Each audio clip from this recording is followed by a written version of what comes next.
Mm. Okay. I wonder if it's my phone that makes it so I can't see everybody. Oh, there you go. Hey, Henry. How are you? Welcome. Just make sure everybody gets on here, and we will start drawing some golden objects. Maybe we should warm up with a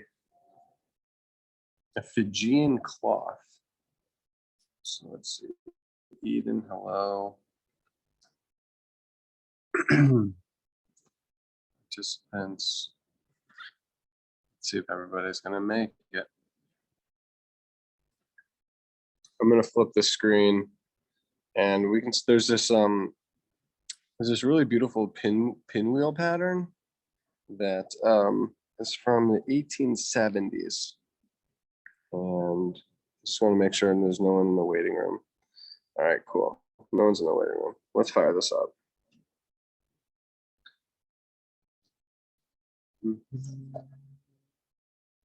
So there's a number of different patterns here, but I think I'm going to just, why can't I see myself largest? Let me see if I can get myself big. Is it a view? Oh, there it goes. Double click. It's amazing what double clicking will do.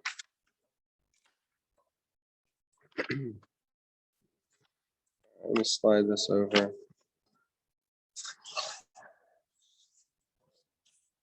And I have my tripod today. I was at the museum yesterday and I didn't have my tripod and it was painful. I mean, it was wonderful, but it was a little painful.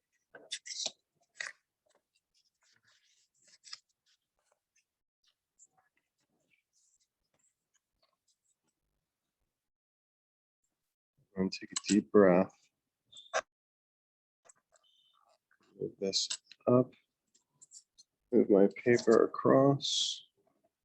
God, it's so beautiful. All right, so we don't have to do the entire section, but it's one of those patterns that will go on for infinity. And it's not easy looking through this thing. Try new pad.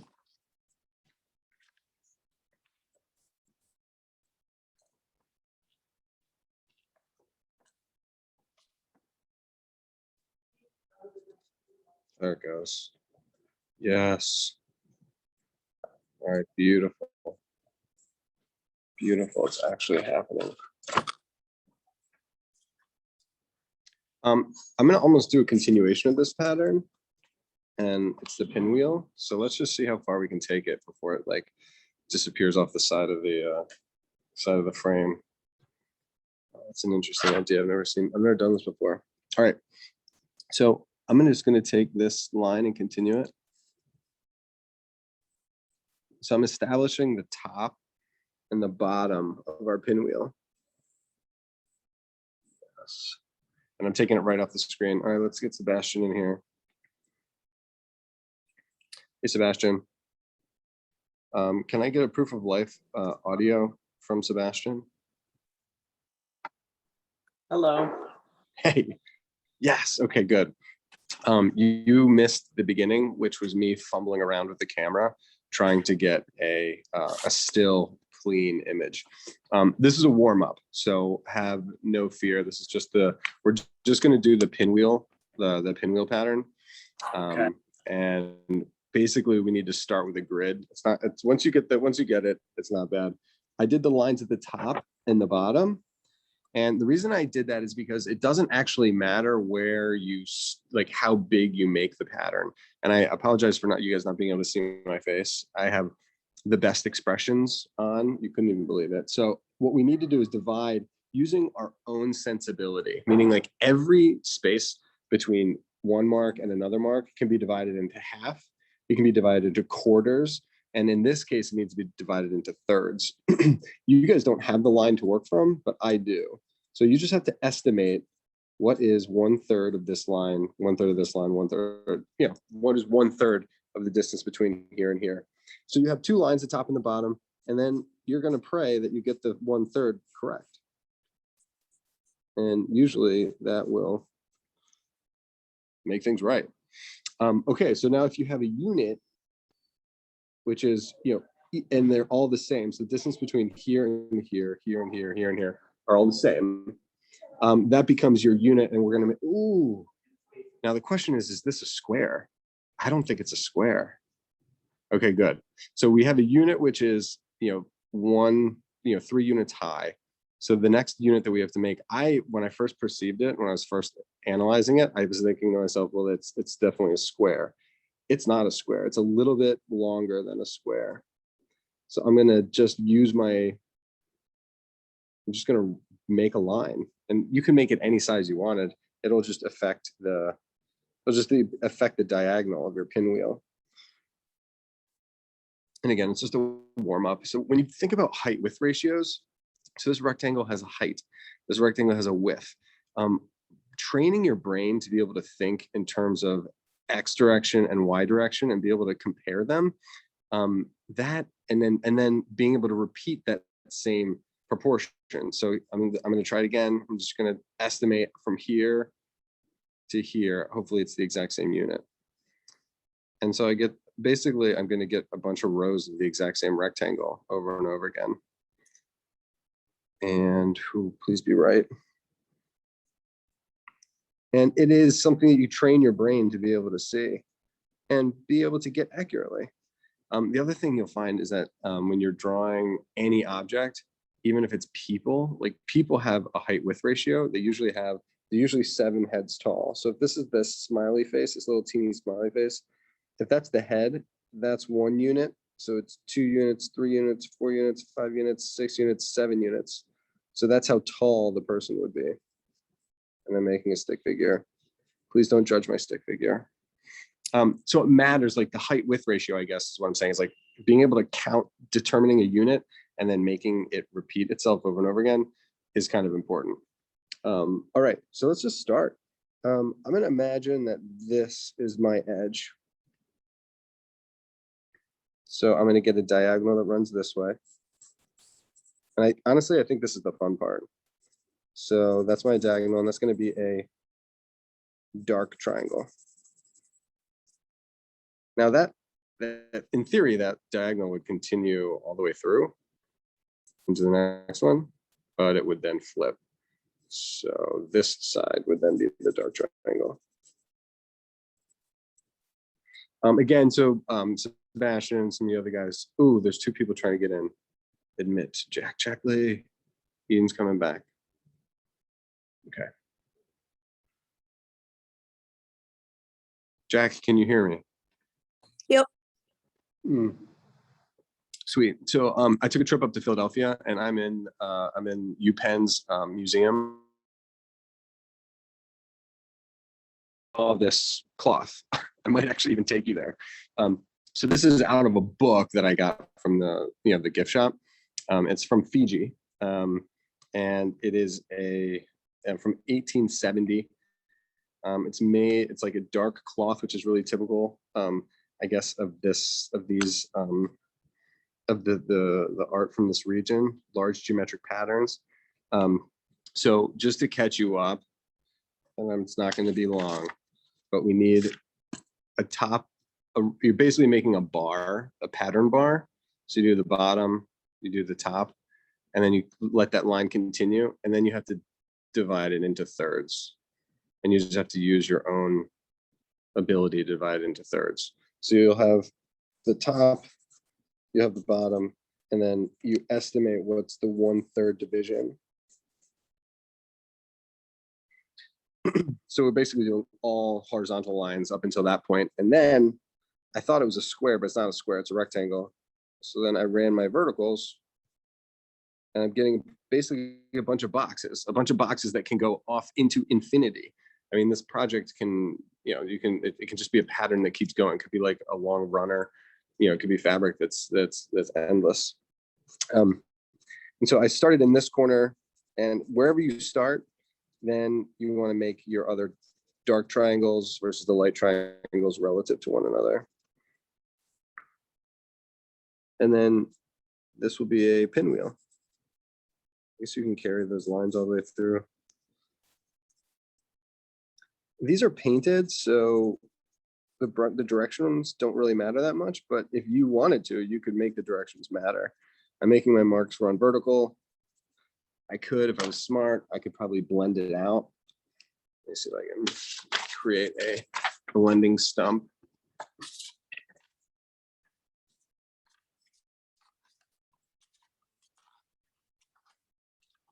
So if you just keep folding paper,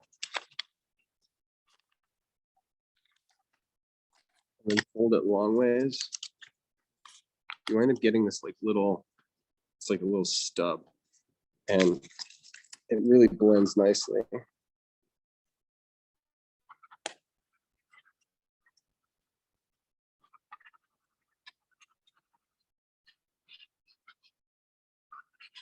So by blending, I'm eliminating the directional strokes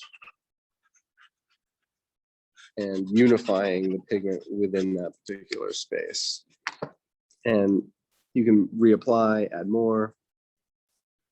Okay, this isn't the hard one, but if this comes down here, this one has to be here. Yes.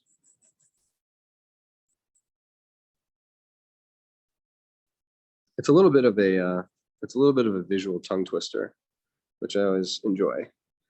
The artist that played these games a lot was MC Escher, and it was just the kind of the pure geometry and the repetition, and he would make these blocks turn into something that was clever. Man, did I do that right? I think I did. It looks weird unless you fill it out. There's every zone, every picture that you make, there's always a moment where you have this extreme doubt that you think it's going to be the worst thing ever. And then it turns out not to be. That is the nice thing to know, is that you've probably already made the worst piece you'll ever make, so you don't ever have to worry about it again. Let's try this one. This comes down.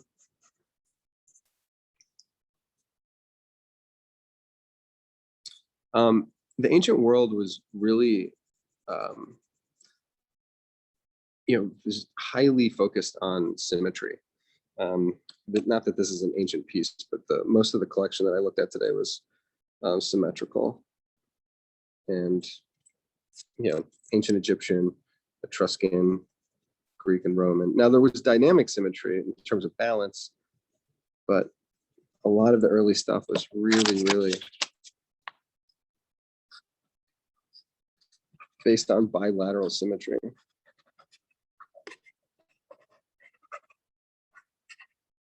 I think it had a lot to do with, actually, I think it had a lot to do with spinning pots. Pots being completely, based on the circle, and you'd have, in order to form the pot, you had to spin it, and you would have, in order for it to be balanced, you had to have perfect symmetry.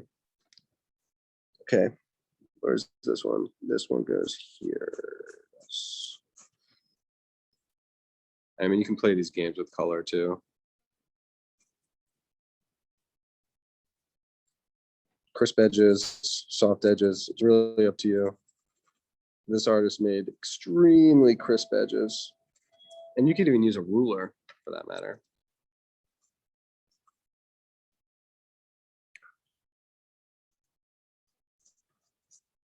Now mine's just going right off screen, but I think it's nice to know that you can show that it does go to infinity.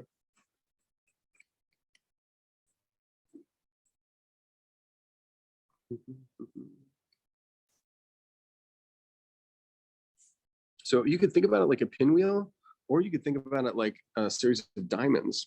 You see this diamond shape in here? If you look at it this way, it's a diamond that goes light, dark, light, dark.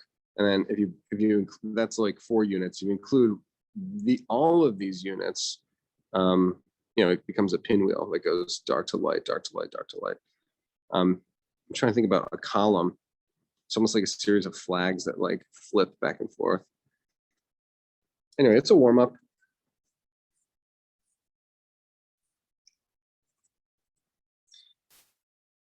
Yeah, I mean, and you can play with it. Like if you imagine that it was like a pinwheel that you would, put on a straw and like spin, is the light area, is it a light pinwheel with, dark spaces in between, or is it a dark pinwheel with light space? I don't know. They are, there's no real answer to it. Cool. I don't know. This paper I got at the BMA, they had these pads that were on sale, and it's made from mulberry bark. I don't know if you can tell. It's probably the most high quality paper I've ever drawn with on the Zoom.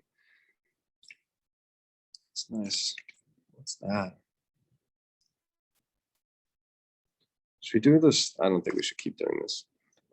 If you guys want to take 30 seconds or whatever, I'm going to add a couple details. Try some of these stars up here. It just looks like there's 4 cardinal directions, and then little arrows coming out of the the secondary directions. So when I say cardinal directions, I mean there's a triangle north, there's a triangle south, a triangle east, a triangle west, and then there's like these arrowheads that are sticking out from the corners. I can't turn away. They're so cool.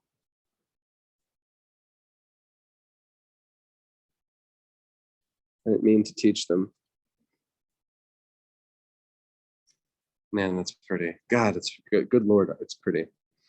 There's also a series of like these little checkerboards. It's like another column, dark to light, dark to light, dark to light. And there's a play off of the ones that we just did, the cardinal direction arrows. That's just a play of blue off of red. Or, black. I guess it's probably black off of red.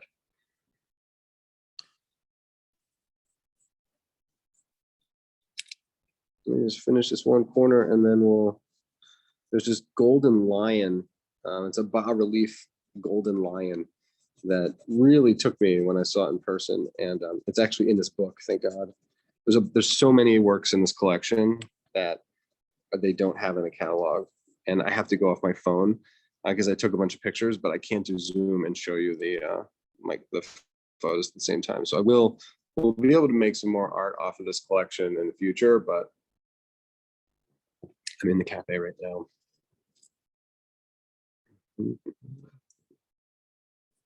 All right. Oh my God, Kaya. So sorry, Kaya.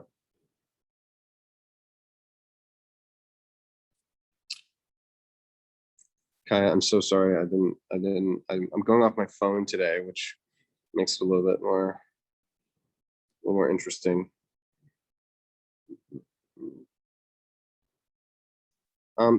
I can see most people's screens here. Does anybody want to show me their pattern?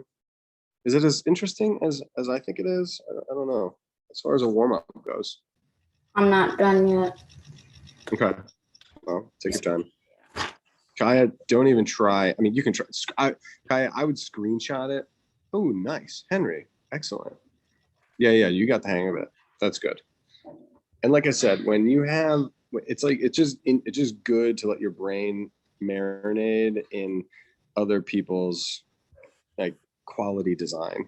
Whether it's easy to draw or hard to draw, it doesn't really matter. It's connecting with another artist and their ideas. It's almost like reading, or it's like performing somebody else's. It's like performing Shakespeare. Like you connect with Shakespeare in a way when you actually perform it than if you were to just watch. And that's what we do. That's what we're trying to do. We're trying to connect on an artist level with these men and women that have come before us. No sense reinventing the wheel. Oh my gosh, sorry. Do I dare? I do not dare. I'm not doing it. I'm not doing it. I'm just marking where those X's would be.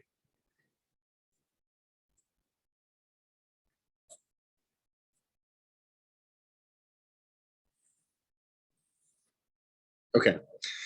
Fair warning, we've got 30 seconds. And then, Henry, you did a really nice job yesterday about letting me know about the time. If you could just, if you don't mind keeping me informed on the time, so I don't go over or go too quickly. What time is it now? Jack, let's see what you got. 3:21. 3:21? Yep. Good. That looks great, man. Yeah, and this pattern is something that you'll have as like a doodle for the rest of your life. That's what I love about it. It's like, it's so simple, but you didn't know how to do it before, and now you do. Speaking of which, there's this other really beautiful connection to it at the top.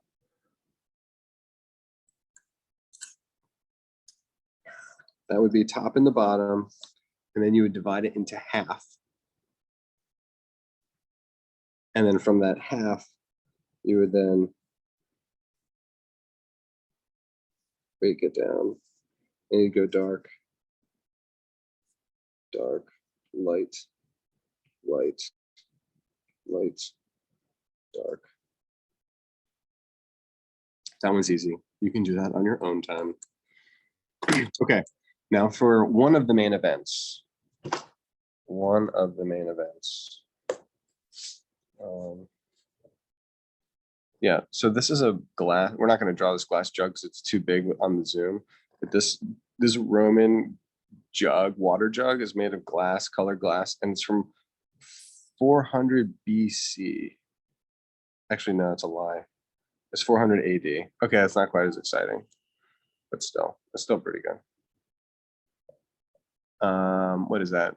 1,500 years old? That's like for glass to last that long. Okay, so this is the lion's head, and it's a little bit encoded. I don't know what this. I guess this is a griffin. It What is. does that one say? It is. It is, right? Yeah, it's got a lion's body, wings, and an eagle's head, but it's got ears, so I don't know what that is. It's got oh, those might be horns.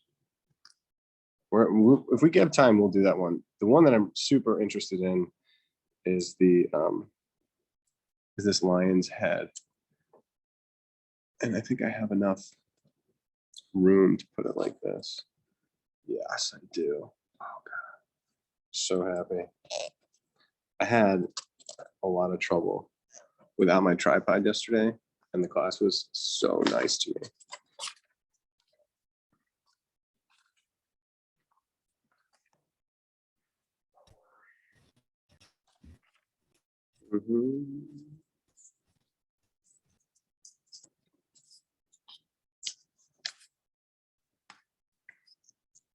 Slide this up.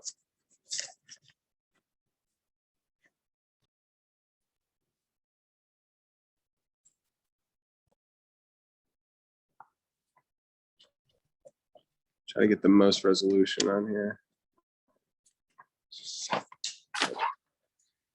Okay, so ladies and gentlemen, I have not yet drawn this, which makes everything so much more exciting for me. And so one of the things when you're sculpting, you have to like fit your subject inside of an object. So so when I say fit the object inside, is meaning like you only have so much gold. So you have to fit it to be the right size. So let's try to get, in the spirit of the pinwheel and the lines of the pinwheel, let's try to get a height width ratio of a rectangle first. So when I say rectangle, I mean it clearly has a flat top.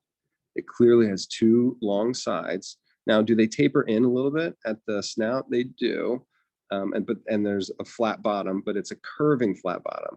So the piece is adjusted and it's curvier on the bottom, but generally speaking, it is a rectangle. And however you do your rectangle, you're going to want to have it taller than it is wide. So these are called construction lines. And I might make mine a little bit bigger just because I have the real estate to do it. And my natural tendency is to draw larger than what the object is. So instead of fighting that, I'm going to work with it. So what matters is the height width ratio, and it is taller than it is wide. All these lines building my rectangle, I'm going to be able to carve them out. Drop this down a little bit. Okay, cool. Yes. All right. So one thing that that I was talking about earlier is this idea of bilateral symmetry. And all animals are, if they're healthy and they're, they haven't been, like injured or something like that, they generally have a mirrored image of the left side and the right side.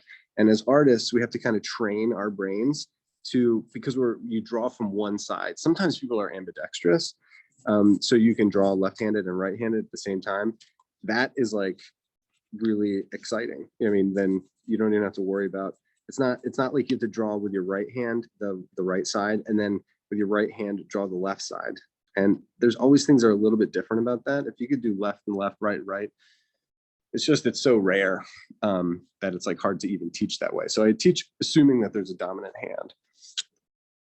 And so by getting our bilateral symmetry on the vertical, everything in the middle, everything on the right side is going to look like what's on the left.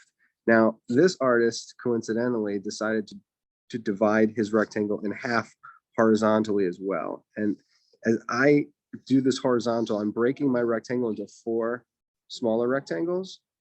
And then we can start to like locate where some of the landmarks are. So I don't know what this is about, but there's these 2 little circles right in the center of our head. So I'm going to put those in, just knowing that I don't know what they are. And I'll see if I can figure out what they are later. What they will help us do is actually find the width of the nose. And this is how lions actually are. Their eyes are pretty, far apart as far as, animals go. They're pretty far apart. And then the nose itself is a long rectangle. So I'm going to drop my nose, and this is the top of the nose. Notice we're not seeing any of the front of the face. We're not seeing the triangle of the snout. We're not seeing the mouth where the teeth are. It's an abstract representation, but it's almost like a bird's eye view of a lion. And I say lion, but I guess in theory it could be a tiger, but I'm pretty sure it's a lion. All right, so here's my rectangle. And then we get this beautiful like U shape where the nose meets with the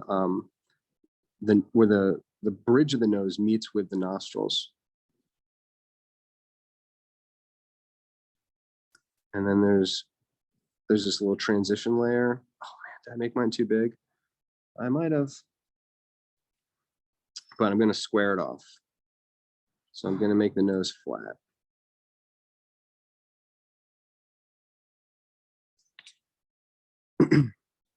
The rectangle, I'm pretty sure we're going to be able to come back in and show that the nose itself is almost like a figure 8.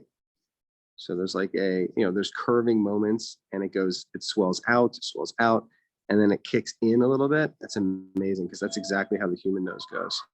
It swells out at the bridge, and then it kicks in kind of where the nasal cavity turns into cartilage. So it's cartilage where it pinches in, and then it's bone where it swells out. Wow. Hopefully that's not too much detail. I really hope it's not too much detail. The nose is going to S-curve, or basically elbow curve, into a brow ridge. And that's what's really nice about the halfway mark, is that this brow ridge lives exactly in the middle. Brow ridge, brow ridge. So left side, right side. I'm really focusing on trying to get the left side and the right side. And where my target is trying to be is this incredible almond shape that's resting inside, which is the open eyeball. There's upper eyelid, there's lower eyelid, and then there's this almond eyeball. There's no iris, there's no pupil, it's just an almond. So you could go from the outside in, or you could go from the inside out. And maybe I'll do one eye one way, and then I'll do the other eye the other way. We'll see which one works better. So I'm going to draw my almond first over here. And then that almond is going to need an upper eyelid. And it's going to need, looks like 2 lower eyelids. All right, so my upper eyelid is above it. 2 lines. And then I'm going to do a series of lines for the lower eyelid.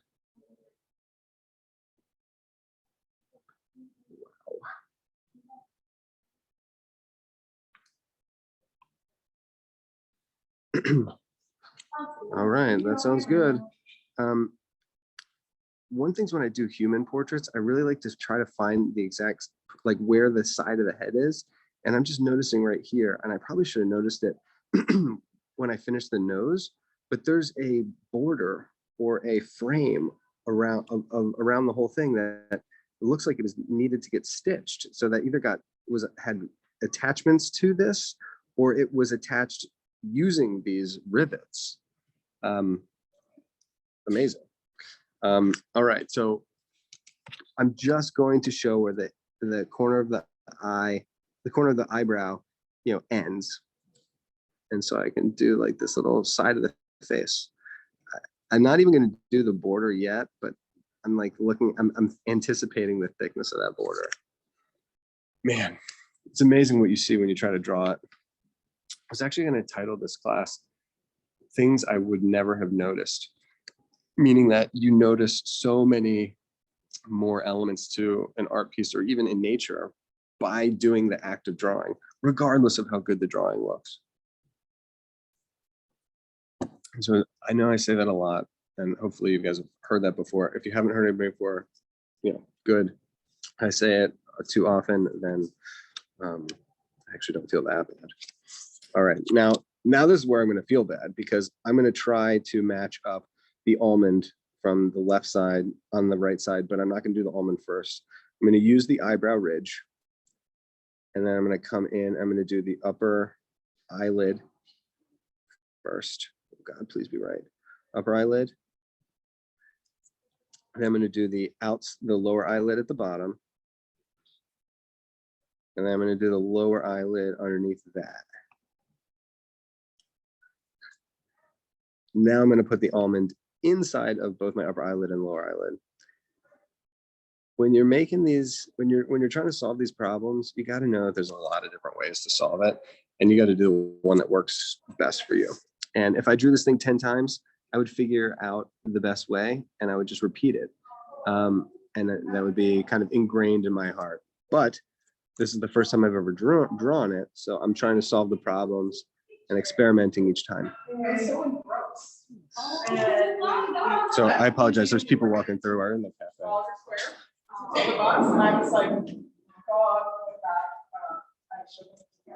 Hold on a second, y'all.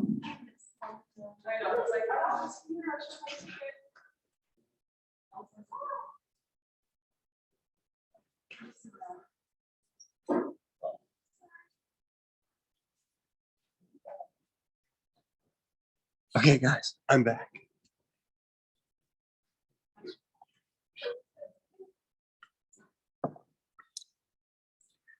This is looking pretty good, actually.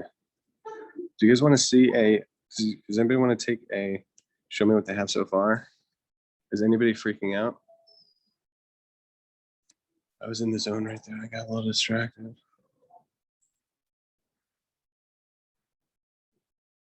Ooh, yeah. Henry, nice. Yes, good. So what we're going to do is, like, at this phase, that was good. Who's that? Was that Jack? Who's got the frog? I can't see their name because of my thing. It was me, Eden. Oh, Eden, cool. Yes, yours was great too. The more information we the more information we employ and put on here, the easier the symmetry is going to be. So we started kind of with like the hardest area in the eyes. But the more information that gets on there, the more we'll be able to tell whether something is, symmetrical or not. Okay, well, so I did my upper eyelid, my almond, my 2 lines for the lower eyelid, and then I'm going to pull it out into see the intersection of the profile of the face with the eyebrow. And did I not do that on the other side? In humans, when you get down to the bottom of the picture, you usually get from the nose, go through the lips, and then the lips into the chin, and then you link up the corner of the eye all the way from the chin, you go through the jaw. But here, it's a bird's eye view of this lion. Imagine if you were in a tree, like hunting a lion, and you look down, you would see the top of his head. And this is kind of what you would see. So you're not seeing the front of the mouth. So let's just see if we can, like, we've done the eyes, we've gotten to the corners on both sides, we've done the nose and gotten to the very bottom of the design. So we can link up the corner of the eyes to the nose. And thankfully, it's a really beautiful curve. So like, just start at the bottom of the nose. It's going to be kind of flat. You can start at the little bend in, and then it's going to S curve right into the nose. And I'll tell you what, this one is going to be super easy. The first one is always easier because you don't have anything to match it with. So it's basically always correct. Now it makes it a little bit harder. Oh my gosh, sorry. Knocked my thing over.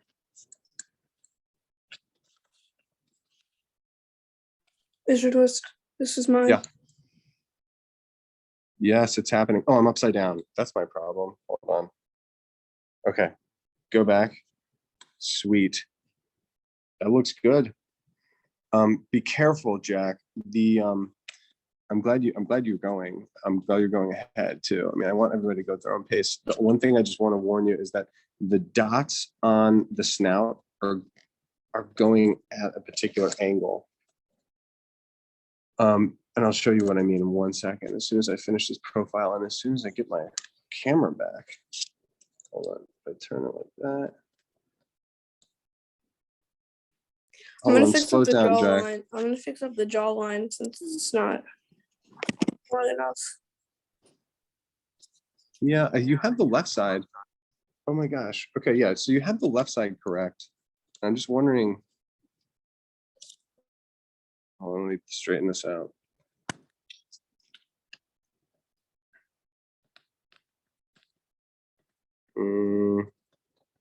Please go straight. Okay, that's pretty straight.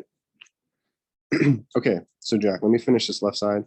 So get the S curve. I'm going to see where it ends at the nose. See where it starts at the eye. I'm going to S curve it down. My singular line. Trying to be a mirror. I'm trying to be a mirror of this side. And it's harder than it looks.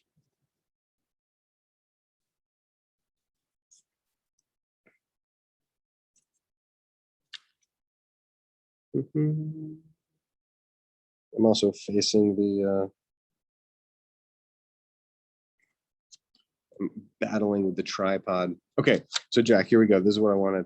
There's like the top of the snout that goes here and then goes here. So basically where the whiskers are coming out, it's almost like a teardrop shape all in here. Teardrop on this side and then teardrop on this side. So if you imagine it is in fact a teardrop, then these dots are going to be along a gentle swell. When I say swell, I mean like an easy curve. It's essentially a straight line, but it's a little bit of a curve.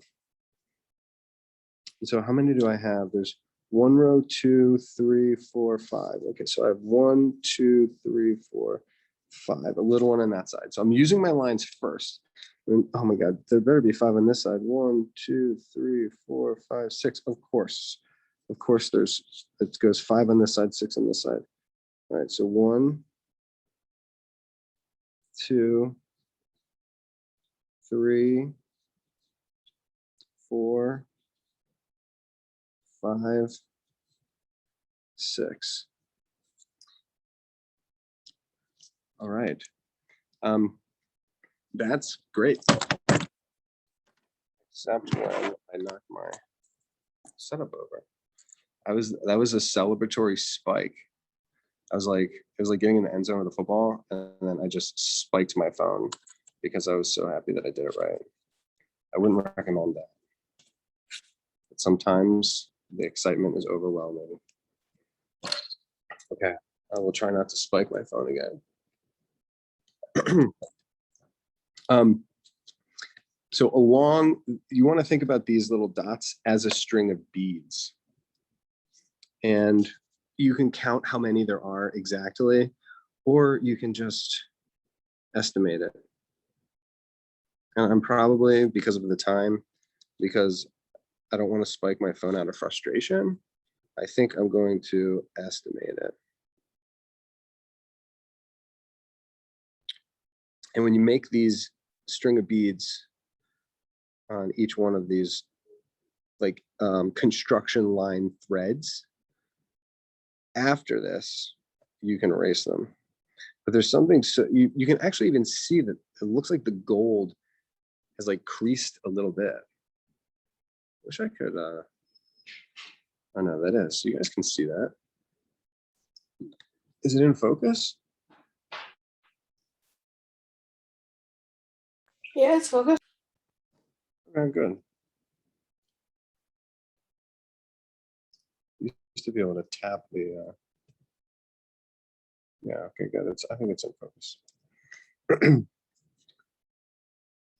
And, you know, are they staggered? I'm not exactly sure. And I'm not sure if the artist really cared. I just think the way that the dots representing the holes where the whiskers would come out, the way that they're represented is in the, is on the string.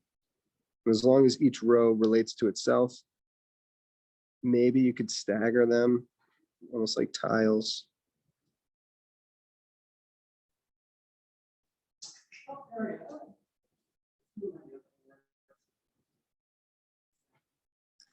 And this is me being quick. This is not going in a museum catalog. So it's not like I'm not being scholarly here. I'm just studying, trying to get familiar with what it is that I'm seeing. And you know, somebody hired me to draw this thing exactly. I'd probably do the math. But awesome. Awesome. All right. I was gonna go upstairs, but I think we might as well just finish off the bottom, and you can put this border in. I would not make this border. I wouldn't. I don't want to say no nonsense, but like, whatever. Just get a general thickness, and then we can put in the rivets. They're not really rivets; they're just holes. There's one right at the bottom, and these have nothing to do with the lion. This has to do with the jewelry itself, or the structure of the art piece. It's not a. You can even fill those in. Maybe it would make them look like holes if they were filled in.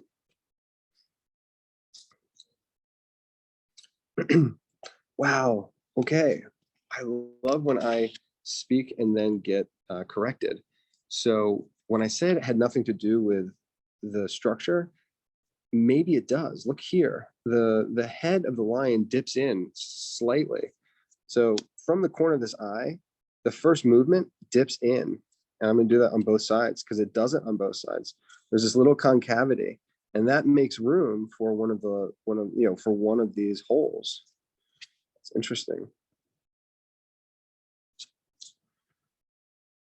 Okay, and then from there, it's really quite simple in that if you've ever drawn a heart, then it's the top is the heart. So we're going to get the cranium of the head, I guess, which is the left side of the heart, and then we'll get the cranium on the right side, which is the right side of the heart, and then we'll input the a little I guess it's like a furrow, which is like a clear delineation of the middle of the head and the forehead, and then these beautiful teardrop shapes of the ears that have they have the back of the ear and the front of the ear and the thickness of the front of the ear, but we'll get into that as we go. But let's do the the sides of the head are a little bit straight. I admit that, but you can tell that they're the beginnings of this heart. So if the heart goes here, they meet on both sides. I have a starting point at the rivet on the left, starting point on the right, and then a center connector, and then I'll just draw up the side here. Yeah, dude. Okay.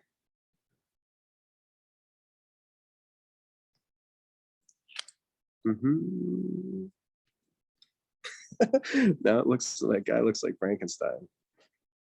Because we have to put we have to make the border not quite as rigid as I made the square top. I think it's the square top because Frankenstein has a block head, like a flat head, and then he's got a widow's peak. I think that's where I'm getting the Frankenstein reference. But if this is the case, I can come up and I can echo the direction of my forehead, cut the corner, echo the direction up here, angles in, and then I can curve that corner and make it flat. He does have a flat top. I mean, the border is flat. I'll lay in a hole here, a hole here. And now we've reached our extreme limits, which is nice. We don't have, nothing is going to exist outside of this frame that we made. Henry, how are we doing on time? It is 3:46. All right. Now Really it's good. 8:47. Say it again. 47. Got it. All right. So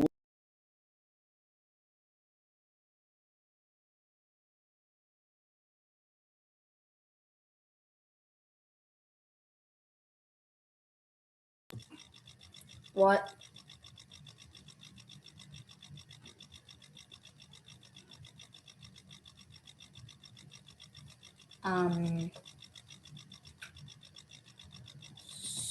So yeah. What just Somehow I'm happened? host. Somehow I'm host. All right. He left. I think he crashed. So then you became a host because someone had to become host now that the host is gone. Should we just wait till he gets back in? Yeah, I think so.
Yeah, I don't know what to do. I think he may come back. What does it mean by recording? Like, is it recording my screen or is it just recording the Zoom? It's recording the Zoom. Okay, he's gonna come back soon. It auto transfers host, right? Yeah, All right, cool. because this has happened before last year in online school.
The class ends in like 8 minutes. Yes. Ooh.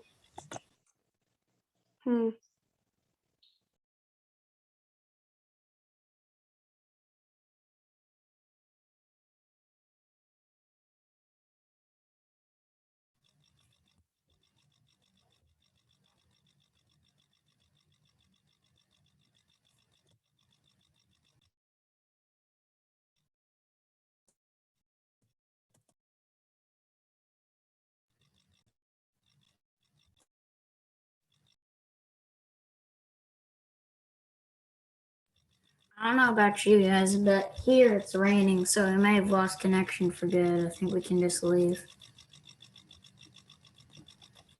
All right. Let's just wait. Let's just wait until 4, and then if he comes back, we could probably like send him a message or something like that. Like, I don't know, email him. I don't know.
Goodbye. I'm not gonna end the meeting. But you're gonna leave.